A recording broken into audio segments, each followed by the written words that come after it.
Well, this was an emotional arrival in Edmonton last night as more than 60 Ukrainian nationals landed in our country. Most of them are staying with family or close friends, but as the war in Ukraine rages on, it is expected more Ukrainians will arrive in our country, many of whom will not have those connections.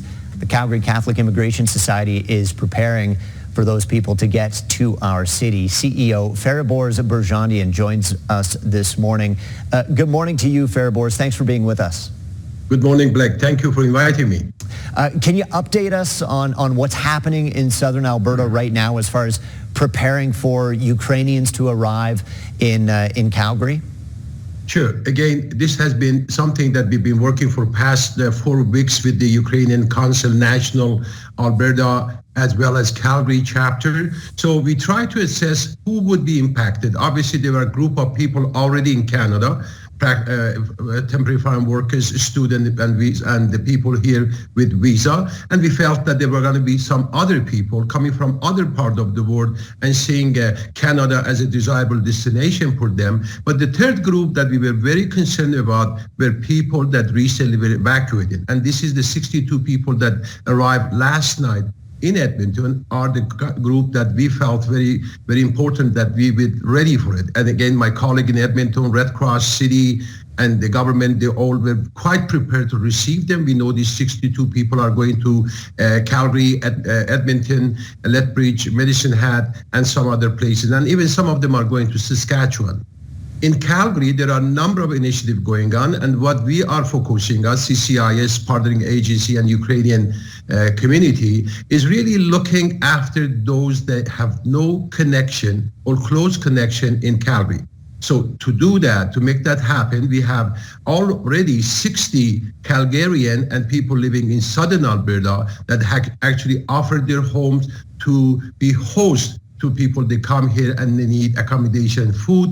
We have number of apartments already secured, donated by by Main Street as a donation for that. We also have talked to Airbnb, and they are allowing to use some of the resources that we already have from them to accommodate the basically those that are coming to Calgary and southern Alberta actually, and they do not have immediate family. Do we have any idea how many Ukrainians might be coming here where they don't have those family connections and what their situation might be?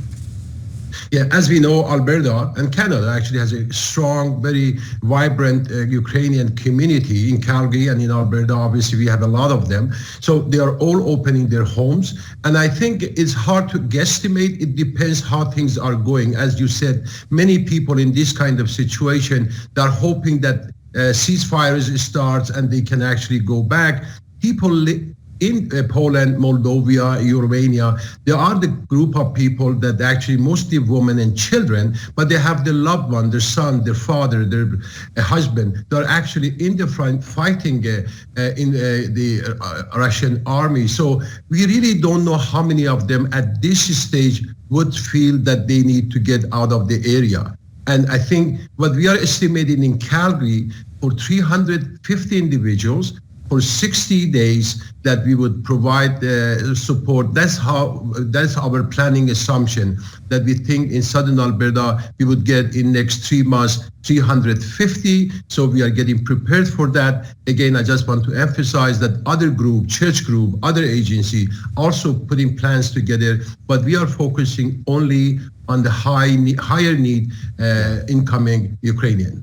Well, and you mentioned all the community partners that are involved in this, but for the average, say, Calgarian who, may not be able to open their doors and commit to hosting a family, what can they do at this time to help the Ukrainians that have come to our province?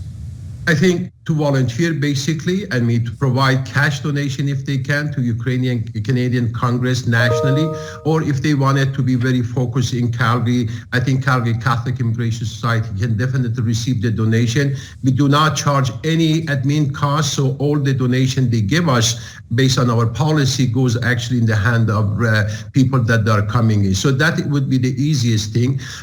I know that we already got overwhelming support for the goods to be donated, but I want people to be patient with us because managing the material, it is becoming a bit of a challenge for us, but we definitely will get back to them if they are patient. Okay, we'll have to leave it there, but we appreciate you coming on this morning and sharing this information. Fariborz Birjandian, the CEO of the Calgary Catholic Immigration Society. Thanks so much. Thank you, Blake.